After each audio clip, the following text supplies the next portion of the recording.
A woman with a voice is by definition a strong woman, but the search to find that voice can be remarkably difficult. That was Melinda Gates, who wisely proclaimed that a woman with a voice is, by definition, a strong woman. As the fight for gender equality marches on, women still earn just 83 cents to a man's dollar. We have a lot of work to do, even in 2022. But we've also come a very, very long way in just a few short years. So today, I invited Atlanta radio and TV legend, podcaster and media maven, Mara Davis, on to discuss being a lone female voice in a very male-dominated world of radio in the days of yore, to how using her voice has opened the door for women everywhere. You know, I've listened to Mara Davis for over 20 years. It was such a joy to actually be able to have that legendary voice talking to me on this show. And you'll see why she's so beloved.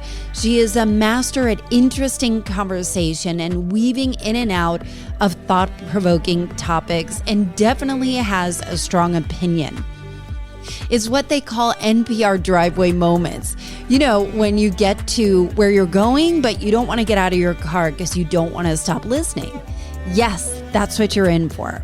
I will also note that if you're looking to clear out some space before the new year, physically, mentally, and emotionally, it is not too late to join my free clearing challenge. Just go to AllisonHare.com/clearing. We are well underway. We've got a great community, and a lot of people are doing incredibly liberating things as they get ready to start a new year and start a clean slate.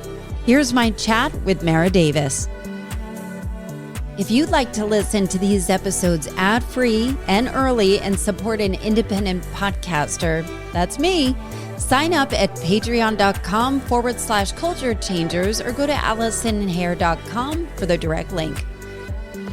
I'm so excited to welcome Atlanta legend, Atlanta radio TV personality legend, Mara Davis. Welcome. Wow, that's quite a run-up. I've got a lot of expectations to live up. Thank you for that. Listen, you wear so many hats. We have so much to talk about.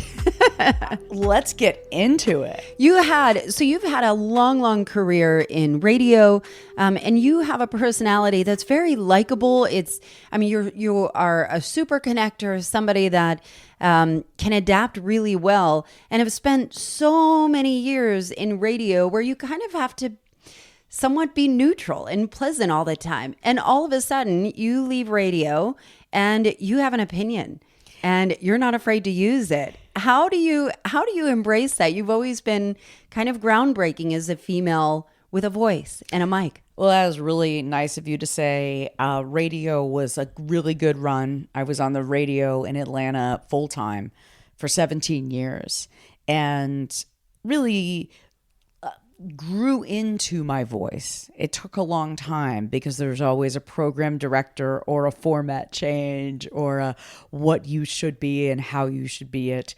But leaving radio, not by choice, obviously, it was a format change. It never is. Yeah, that's right. And so, leading into that opinion and the voice, I always felt that if you don't be true to yourself and speak up on certain things, for better or for worse, no one's ever going to remember you. So that was always, it wasn't something that I did calculated. It wasn't like, I'm going to do this to get attention. It was just like, wow, I really feel this way and I'm going to talk about it. So I'm wondering about Atlanta radio or radio in general. Has historically been very male dominated as a female voice. I used to work in radio 20 years ago. I worked at 96 Rock, which was the most male dominated ever. I didn't know that, Allison. Yes. I used to work in sales. Okay. And it was so male dominated. It was so, how do you, like, it's easy to stand out because you are a female, but how do you get your piece of the pie when it's weighted against you? I'm so glad you brought this up because I want to stress that I had such a wonderful full-time career in radio and I was granted so many incredible opportunities and it has defined who I am. But it was such a challenge. I could never get beyond being the midday girl. There was always one woman on the radio. You could never have two women back to back. You could never play two songs from two women back to back. There were never any female general managers or people in upper level management that were females. It was really, really hard. And it was just different being a woman. Did you notice it, or was it just how it was? Yes. It was the way it was. And it was also this weird, bizarre competitiveness between other women.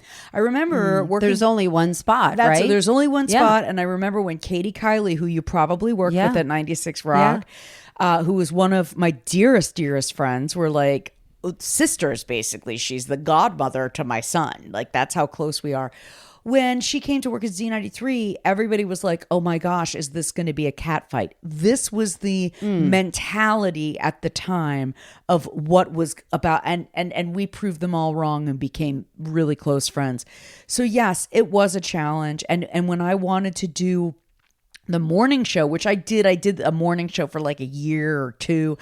It was always, well, a woman can't host a morning show, or two women can't host a morning show together. Now, this is not that long ago, Mara. It's not that long ago. So think about that now. And even think, here we are in 2022 when we're recording this.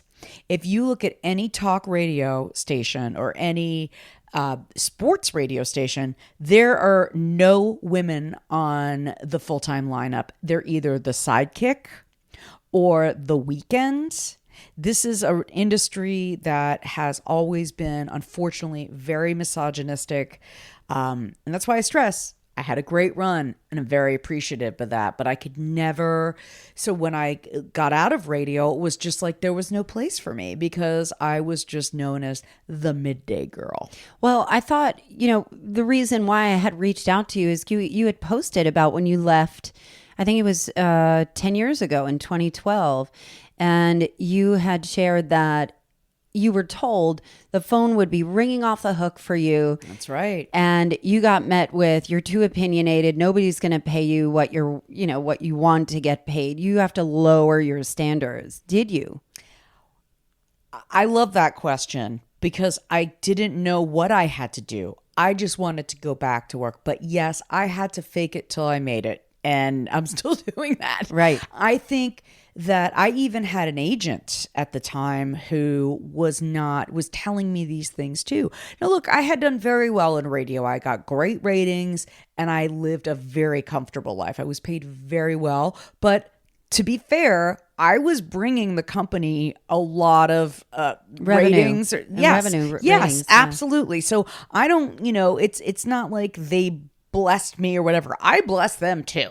Mm-hmm. But I was met with such resistance because I was making good money.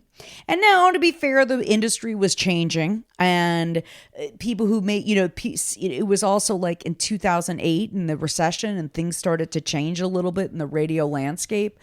But yeah, I had to really take a step back from that, Allison. I had to do things where like I could make a couple $100 by just showing up somewhere and saying hello on a radio remote to me hosting a charity fashion show for free just to keep myself out there. So yeah, I had to build myself back up again and I had to be humble, but it was really a great learning experience because I think some people do get out of radio or TV and they're just like, wait a minute, I was the shit. And now nobody's talking to me. Now I'm a piece of shit. Yeah, right. So I think it was, and then I had so many interviews with big broadcasting companies that they really broke my heart because everybody was like, you are Mara Davis from Radio Free Lunch and Z93 and Dave FM. Oh my gosh. And it just didn't happen. It didn't happen. I was met with it was brutal. It was a really tough year. I mean, so I know like people can see what I'm up to on social media and like, oh my gosh, life is amazing.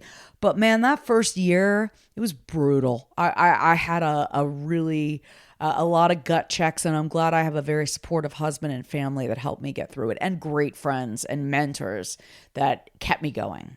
And I think in this moment in time in 2022, the Great Resignation is a real thing. People are really considering, especially through the pandemic.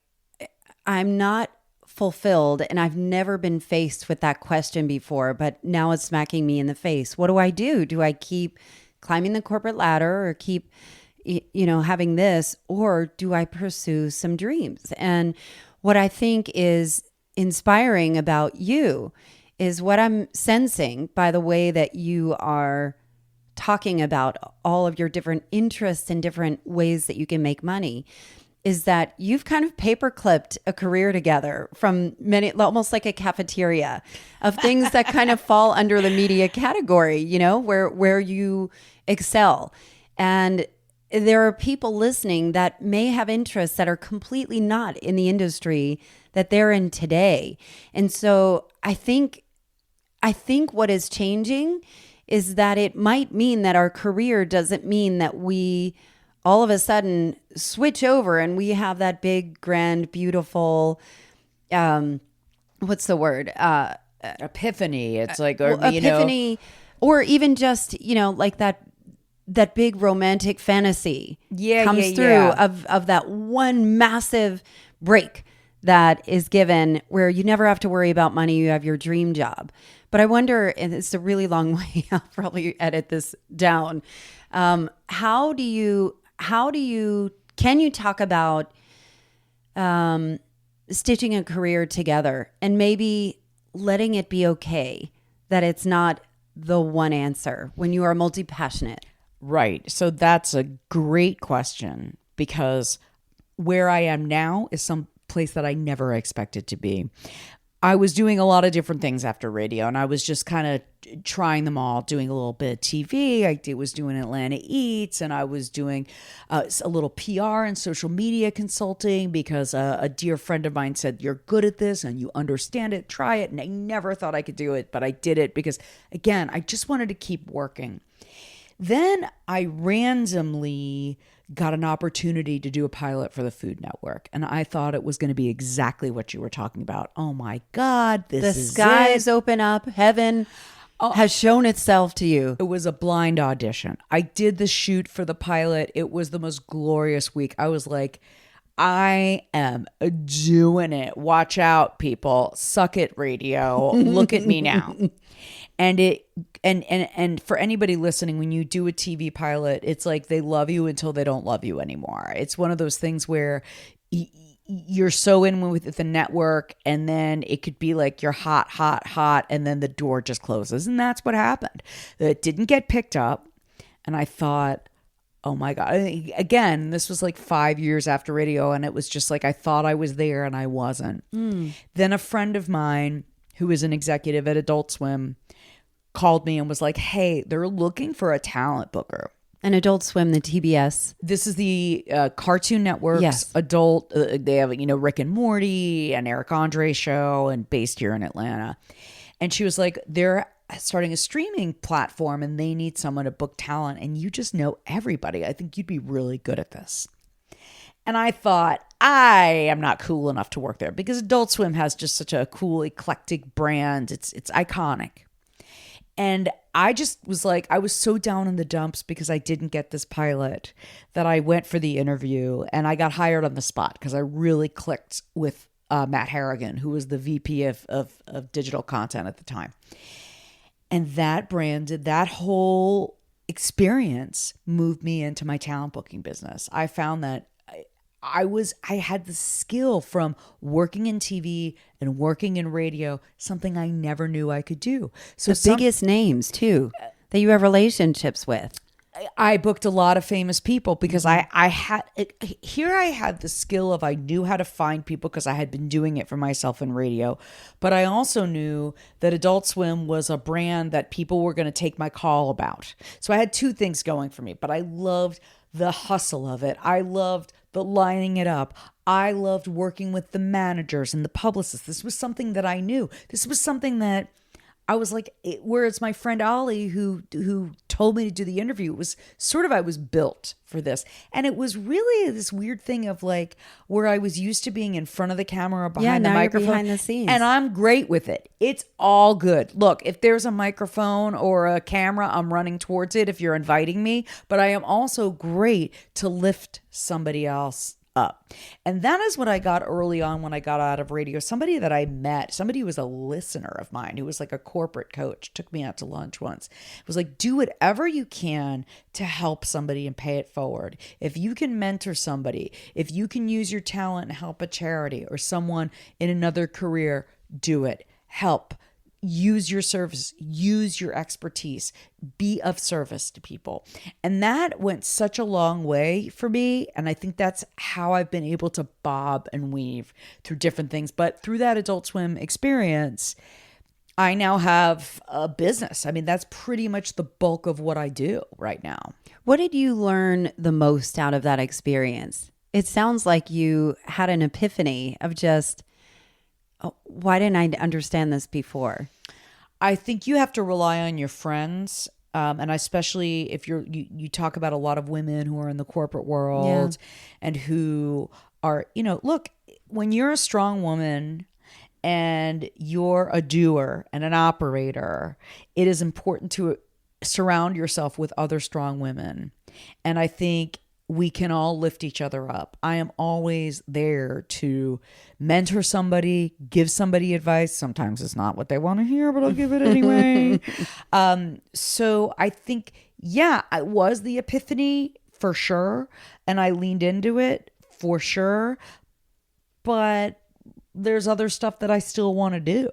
Now, look, I have a padding of a husband who has a full-time job. So what you're saying as far as people who want to go from corporate to a yoga instructor or whatever may not be easy for everybody. Mm-hmm. But what you can do is start doing it part-time. What you can do is work from home. What you can do is lean on some of your friends for advice.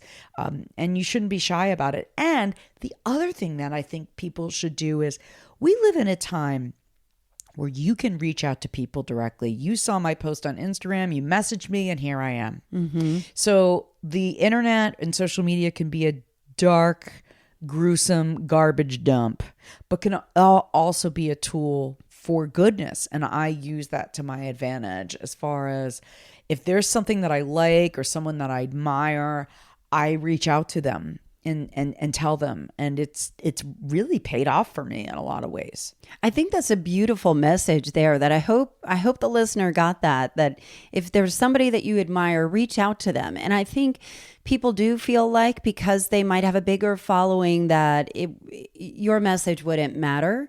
And I think reaching out, and especially for people like me and like you, I am a super connector and I have a lot of friends that are super connectors. They don't really know what to do with it, like they just like making connections. So I think that's a really great advice. I love doing that. I feel like it's just like the way my friend Ollie Green did that for me. I have passed on that opportunity with other people. That's why I always raise my hand to mentor students, women. Excuse me. Sorry. I think that's, I feel that is a responsibility and my calling. I love connecting people, and that's all part of talent booking, right? I love placing people. Nothing makes me happier than me giving an idea to one of my shows and then the guest goes well and they say thank you. And that's like, it's amazing. And I think paying it forward really feeds your soul. I think it's really, really important. But reaching out to people and saying, look, my podcast with Senator Jen Jordan and now Terry Anulowitz, Vote Her. It's called Vote Her Podcast. I reached out to Senator Jordan because I saw her speech in 2019 about the restrictive abortion bill. And I saw that on YouTube. And it blew me away. I was so moved. And Jennifer's running for... She's running for attorney general, but I saw this and I was so moved by it that I just sent her a direct message on Twitter, and we formed a great friendship and a podcast out of it. So don't be shy, be thoughtful, and also use brevity, right? Yeah, you got. Don't send somebody and you don't need a dissertation. And also, well, people love talking about themselves and they love being acknowledged and they love being seen. Mm-hmm. So look, you may not get a response from somebody that you admire, but 9 times out of 10, yes, you will. And especially if it's in an industry that you want to reach out to, reach out. I always, my big career advice for people that I always give, I know it's so basic, but set Google alerts. If there's a corporate executive that you like, if there's a celebrity that you like, if there's an athlete that you like, you can find people's information on the internet. Like I said, it's garbage, but it's also useful. But I think it is, like as some people don't really know or feel like it might be opportunistic to do that. But I think there is a deserve level that needs to be raised for women of thinking, I think it is our default mode, whether it's societal or whether it's something that we put on ourselves or both, to think, I have nothing to offer that person. I won't matter in their life, and they don't do it. Right. I think it is hard, right? It is hard to look. I'm someone that's you and I are super connectors. That's what I do. I reach out to people all day long, and I understand that can be a daunting thing. But the worst things that can happen is you don't get a response and they ignore you. I mean, and that's just it. So I ignore people too sometimes. I mean, I try to really stay on top of that because I remember people that I specifically when I got out of radio. I remember there were people that I tried to reach out with a network to, and I got my, a door in my face. So, and then, they're coming back to me years later. It's kind of funny how that works. All that karma. You just have to keep pushing. And I don't think you should ever give up on what your dream is. You can get out of it and you can get to the place you want to be. I think it's an interesting journey for you that you have a background not only in radio and TV, and you obviously have a passion for food, you have a passion for podcasts, you have a passion for politics, and you've been able to really weave all of these multi-passionate things that may or may not connect, but they are just, what you're passionate about. And I think the journey is interesting when, people like me, I wish that I could wake up and just know that I was going to be a brilliant piano player and that's it. And just put all my effort into piano and I'm going to be this virtuoso. Right. And my life is going to take off and everything is easy. But people are multi-layered and they're multifaceted. And I think the fact that you've been able to kind of explore all these different pathways are interesting. I'd be curious to learn more about finding your voice as somebody who cares about politics, but uses the mic in a way that you have the power to influence other people. So, that's a bold move. Well, so I always try to talk about politics on the radio. Especially as a public figure. And I got in trouble. I remember playing Now the Chicks on the radio. Yeah. Would always get shit for it because their message really resonated with me, and also women's empowerment really resonated with me. But as far as the politics goes, as I mentioned when I reached out to Senator Jordan, and we had talked a bunch of times and really clicked and decided to do this podcast. And maybe it was COVID where we were both looking for an outlet and something to do. But I had really been attracted to podcasts because coming out of radio and everybody said, you really should do a podcast. And I tried it out of radio and realized it is really hard work. It's work, right? And also I didn't understand how the business worked, as in your podcast has a very specific message. Culture changers, you're talking to women who are pivoting and navigating through their career. And I wasn't there yet. So I took about a year to immerse myself in the medium, to listening to all kinds of podcasts. I was just fascinated with them. And I thought, if I'm going to do one on my own, I need to understand this medium. And anybody listening who wants to start their own podcast, you need to do the same thing, because unless you're an avid consumer of this medium, you just shouldn't be. That's where too many people fail. So I decided Jen and I were going to do this. We had talked about it. And we really went all in. We bought all the equipment. What was the purpose? What was your initial purpose of starting it? I think the purpose was the 2020 election. And we were just obviously, like so many people, were just coming through COVID in the past 4 years of the Trump administration, and just seeing women's rights being taken away, and just so much hatred and anti-Semitism, and just you name it. I mean, racism, the list goes on. And I just felt so inspired by Jen. Here was a woman who was around my age, who was speaking the things that really resonated with me. Obviously, choice is a big thing for me. And so we just thought, okay, the formula for this is going to be, I'm going to ask the political questions as you, as this elected official state senator, are going to give it to me in layman's terms, make it really easy for me, to make it easy for the audience. I had the broadcasting experience, knew how to ask the questions, knew how to shift the conversation, where she had the expertise in politics and government. And it really clicked. And we just thought, all right, we're going to do 6 episodes just for fun. And then we did 50 episodes together. I mean, now she's running for attorney general. And then, of course, social media. I am pretty outspoken, mostly on Twitter, a little bit on Instagram. Obviously, with Roe being overturned and the Dobbs decision, I will not shut up about it, because this is, it's catastrophic on many levels. It sure is. And look, I'll admit this here. I had an abortion myself when I was 19. 1 in 4 women have. And so I think that's always been something that I gravitate towards, because it happened to me. I lived it. I know a lot of women that have been through it, and you shouldn't be shamed for it. And so that was, again, why when I saw Jen, I was like, okay, this is my purpose. And so I think that's why I've been so outspoken about it, because, I spent the past week looking at college campuses with my son, looking at schools for him. And I looked at every single girl on that campus, and I remembered myself at 19 and what I went through and what these girls are faced. And I had the opportunity to make that choice in that moment, where some of these girls, they may not. Right. So I feel it is important for me, but I am outspoken in that way. And I don't want to make the conversation about me, because that's what I think where a lot of people get it wrong, because it's not about me. It's about everybody. And I also think that people want to be heard.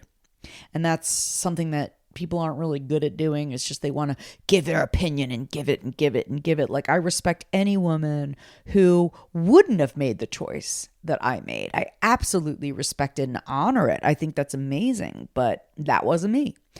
So I think that was really why I got so interested in politics, and then being around Jen Jordan, and who's a change maker. Like, she literally can change.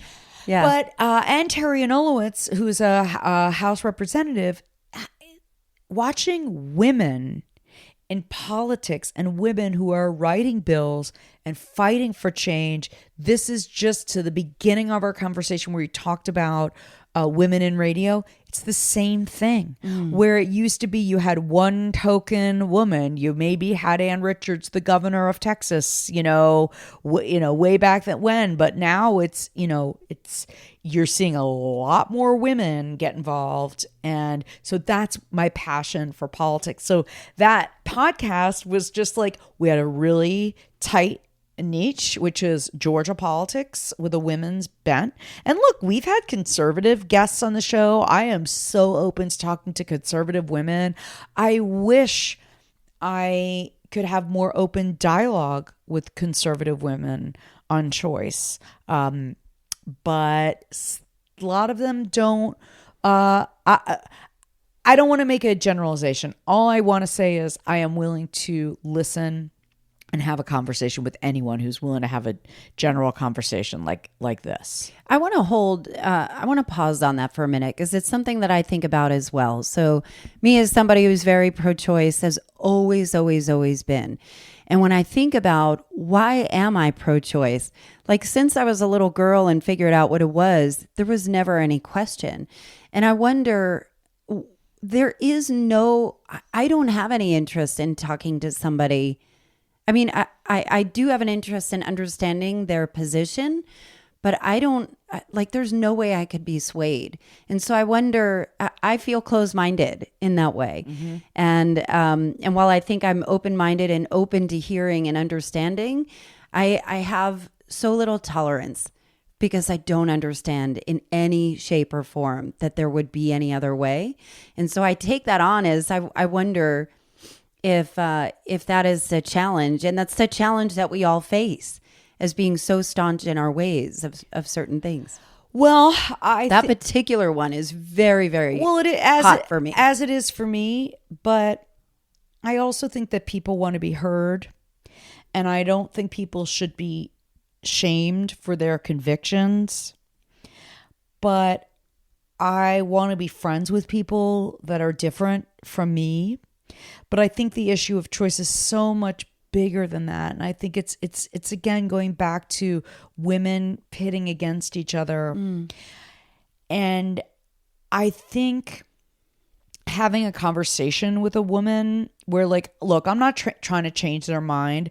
I'm just trying to get them to understand my point of view, which is why I always say it's not pro-life. Everybody is pro-life. Right. Nobody wants that. Yeah. I think getting to the point, maybe if I can get to an understanding with another woman where it's just about privacy. So look, I mean, but some of those, look, there are people that are going to be extreme on both sides, but I would love to have a conversation with other women. I always say on Twitter, when someone gets aggressive with me, I always say my DMs are open and I'm happy to have a conversation with you, because I think people... You are awesome for doing that. Well, you know what? First of all... Please reach out to Mara Davis. Well, number one, a lot of people are wimps. They're going to say something behind the keyboard that they're not going to say to your face or in private.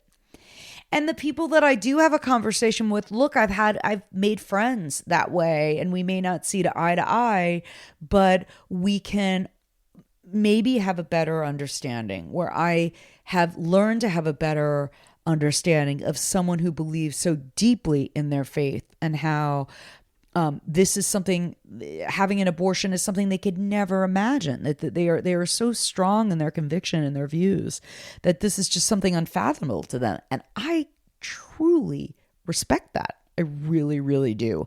And I honor it. Just don't tell me I have to do the same thing. That's all.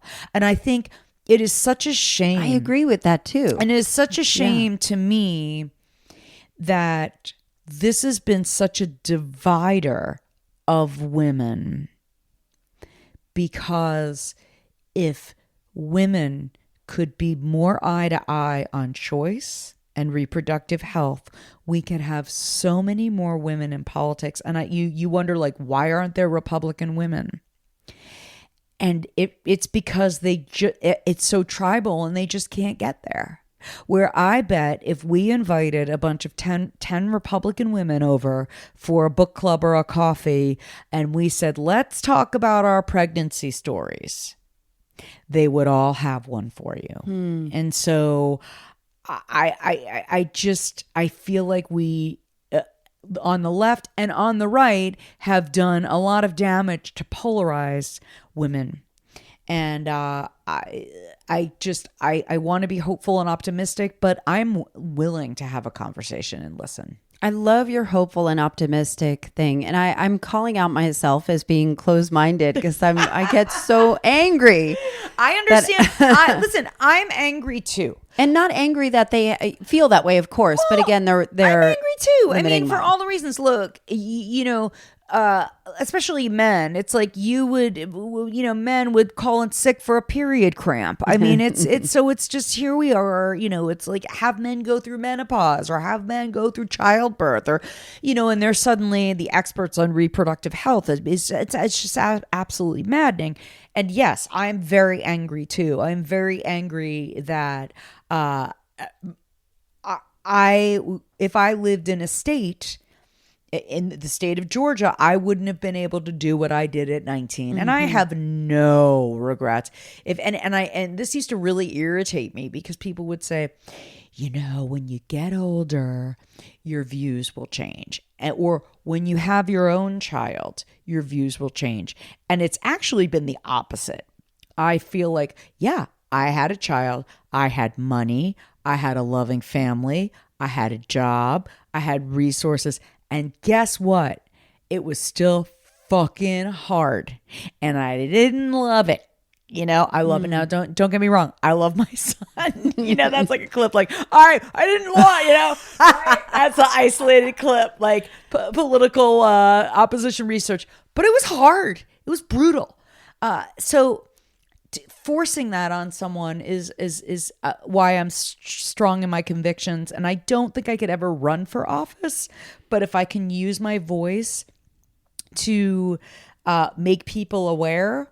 Like some guy commented on something on my Twitter this morning, and I was like, and my response was, instead of fighting back with him, I said, 1 in 4 women have abortions. I can guarantee you someone in your life has had them, has been through this. And I truly hope that no woman in your life experiences a complication and they can't get the care that they need. Thanks for the comment. So instead of me saying, there's no use in fighting back. Right. So, and a lot of times they won't respond to me. And if they're nasty, I will say, if you want to discuss this more, I'm happy to get in my, we can talk more. And again, and I always have to check to make sure it's a real people, because on Twitter, there's all kinds of bots and, whatever. And I can always figure out who's a real person and who isn't. Sometimes they get me. But when I see it's a real person, I'm definitely willing to engage in a conversation. I think what the theme of our conversation right now is really about effective communication. Yeah. And I think what's interesting, I've done a lot of episodes on this, and I had David McRaney on the podcast, who is a brilliant writer and science journalist and best-selling author. And he wrote a book called How Minds Change and did a lot of studies on this. And it's an interesting fact that you can, if you have opposing viewpoints, you could put all the data, all the information, everything proving your point, but nothing will change unless it comes from the social group with where they belong. Mm-hmm. And so in many cases, social death is far greater risk than actual death. And it's a really interesting, complicated problem that I love that you and Jen are tackling together, of how do we do this? And what I think is interesting about your show, Vote Her, is that, yes, it is very politically motivated, but it's got a pop culture bend as well. It's funny. Well, politics are pop culture. I mean, and it's funny. It's become sport now. I mean, really, look, as we're leading to this election and people are invested in it, and it's changed. But yes, I mean, a couple last episode, Terry and I were talking about this whole rainbow fentanyl thing, which is like, it's crazy, the world that we live in, as in the propaganda and the misinformation and how things go. My mother has to call me all the time because, they watch Newsmax and Fox News all day long. And I have to go through and debunk all the things her friends are saying. Does your mom believe you? Oh, my mom is an NPR liberal, believe me. And she's super well read. I mean, I think I get so much of my great communication skills through my upbringing and my mom. No, my mom is extremely well read, but she reports back to me what some of her friends are saying. Is she living in the Villages? She lives in Boca Raton. But, look, if you say something enough times, it's like perception is reality. I learned that all in college, as far as, in media classes. If you hear it enough times, the election was rigged, the elections was rigged, people are going to believe it. Herschel Walker, she's lying. Okay, you say it enough times, people are going to believe it. And we live in a world where you could dissecting, misinformation is not something everybody does. And that's something that we try to do on the Vote Her podcast, to try and say, okay, this is something being reported, but here is what's really real. And even though it does have a left leaning slant, I am open to any feedback, comment, as long as you're not nasty, I'm willing to have that conversation. And I wish, and this is what just upsets me about the radio business in general, I would love to be doing a talk radio show about this every single day.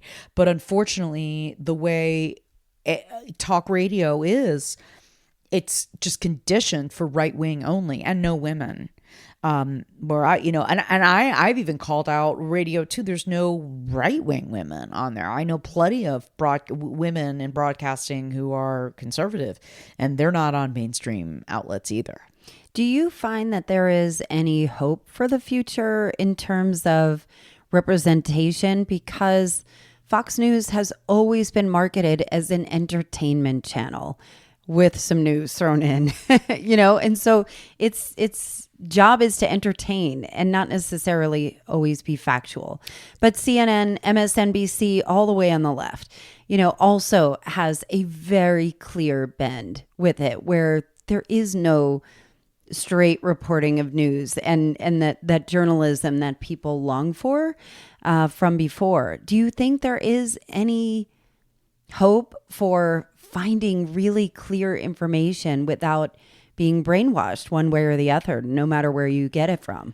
Well, I think we are very tribal, and I do think that... Yeah, how do y'all interpret it? That I think, minds that are so branded are not necessarily going to change. But I do think there is good journalism out there, and I do think there is good reporting, and I do think there are things. Unfortunately, these outlets that you just mentioned are for profit, and what's going to get ratings and clicks and views is what they're operating on. And I think the problem lately is the both sidesism of so much. There's a great Twitter account called Both Sidesism. Yeah, I like that. It's this great Twitter account. It's the New York Times pitch bot, and it's at Doug J. Balloon, and it just calls out outlets for trying to justify how articles will try to justify both sidesisms, like, how everything's Joe Biden's fault, or racism. Here's, why this could be good. It's all these like crazy real articles that are out there. But yeah, I think, I don't know. My husband has said this for a long time, that at some point people are just going to reject the internet, and people are just going to go, not consume it as much. I haven't seen that happen. Yeah, I don't recently. Okay. But I don't know. I think it is tough. And I think that, yes, there will be I think the young people will save us. That's what I think. I think younger people know. And I think the most important thing that we need in the future is for government and politics are young people. We got to get rid of these olds. Anyway, I want to see young blood, Democrat and Republican, really reflecting the views of this country. So to pivot for a minute, I know that you have always loved pop culture. Yeah. And you have these podcasts. What is next? What's exciting? What do you see that in pop culture that is really capturing your attention lately? Well, I think podcasts are really a fascinating medium. And I think the whole business of podcasting, it's still a wild, wild west. And there's a lot to grow from there, where you see a lot of these podcasts where it's like long form journalism. And as getting back to your question, I think podcasts are a great way of long form journalism. There's some really great work being done there. And these podcasts can be developed into television series. We have Serial; they can get people out of prison. Yeah, that's amazing. So the medium of podcasting is really exciting. I think television series has been absolutely fantastic, as far as when you're watching a 10 episode series as opposed to seeing a movie, is done so much for actors and creators. When you think about, like, look at someone like Reese Witherspoon, who has really leaned into female focused storytelling and giving roles to older women. And when I say older, that could be 40s, 50s, 60s. You know what I mean? Where it's like you were not seeing that. You were not seeing a cast of Big Little Lies, which is a full female. You know, that's just an example of it. So I think there's going to be more of that. I think there's going to be more serving audiences that haven't been served. You know, why did people love Crazy Rich Asians and it went crazy and people watched it?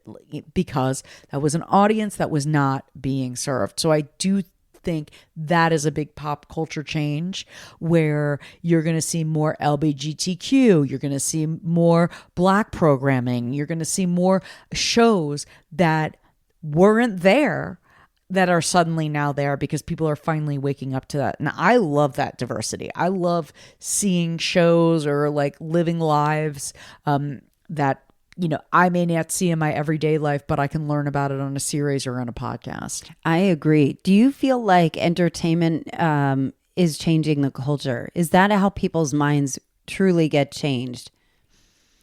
Yes.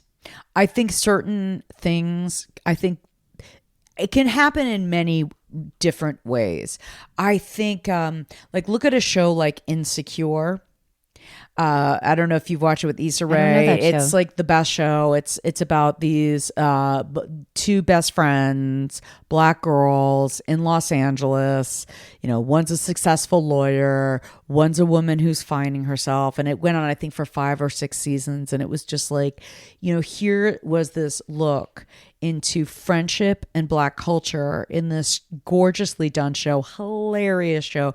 It opened my eyes up in so many ways to, you know, it was something that we could all relate to, female friendship, right? But how did it change?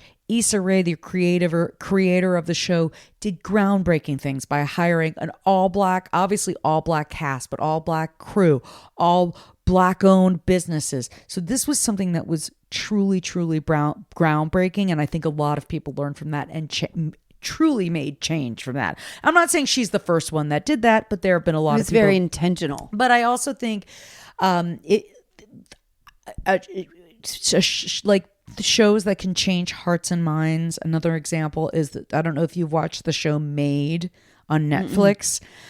That's another one where it's a woman's journey of she has a teenage pregnancy and she is abused and how she has to get through the welfare system. And that really opened my eyes to poverty in America. So these are things where my eyes are open to things. And I think people's eyes are open to things, especially when it comes to women's stories, sexual assault. There's what's the name of that show? It's called Believed or Unbelievable. That's what it's called. And it's about a serial rapist and why it's so hard for women to report. And that's something that actually does for good, understanding why women don't say things and what they're up against. So I do think there are a lot of these things that, yes, can change hearts and minds, or say, thank you for sharing this story. Now I can share my story.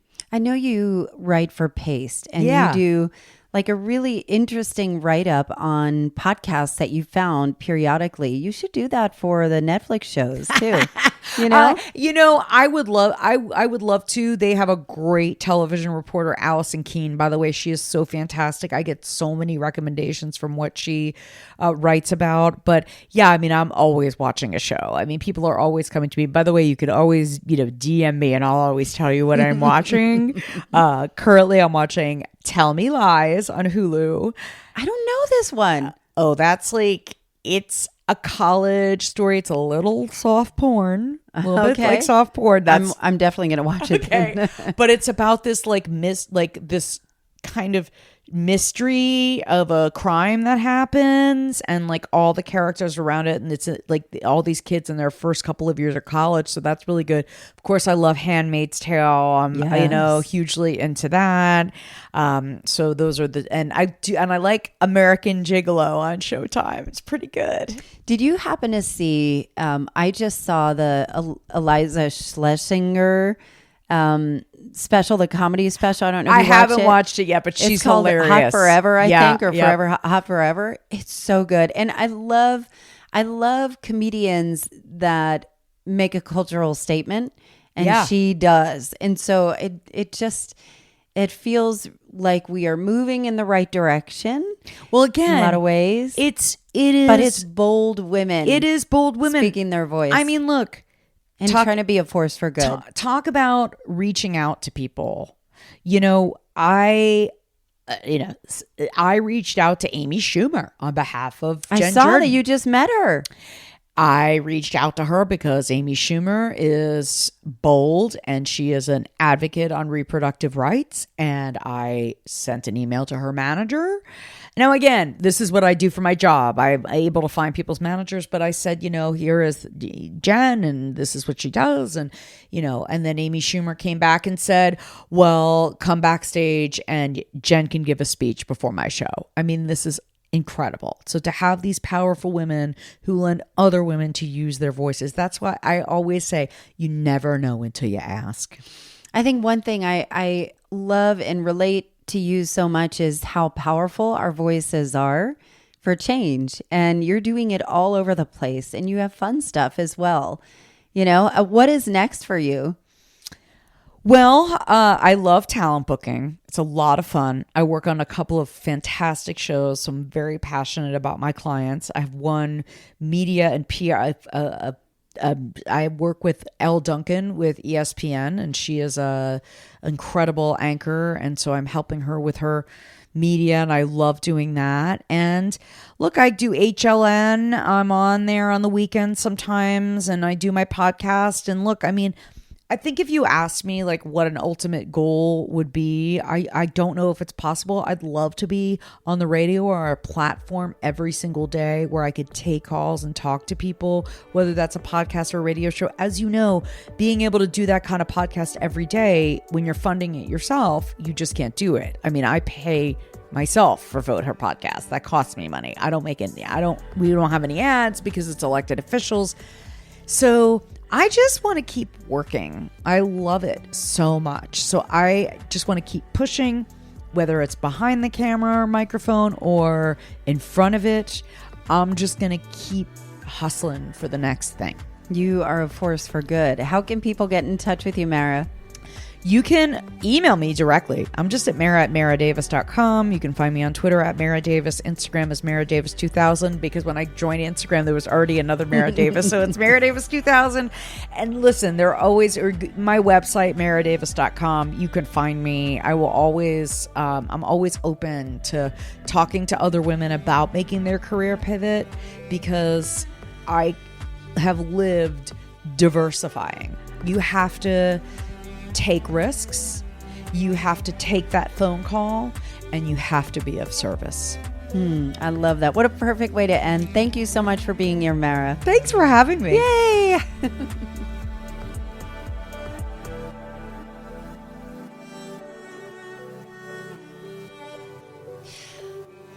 Yeah, I just love Mara Davis. She always has such interesting points of view and is truly such a treasure to Atlantans everywhere and people worldwide.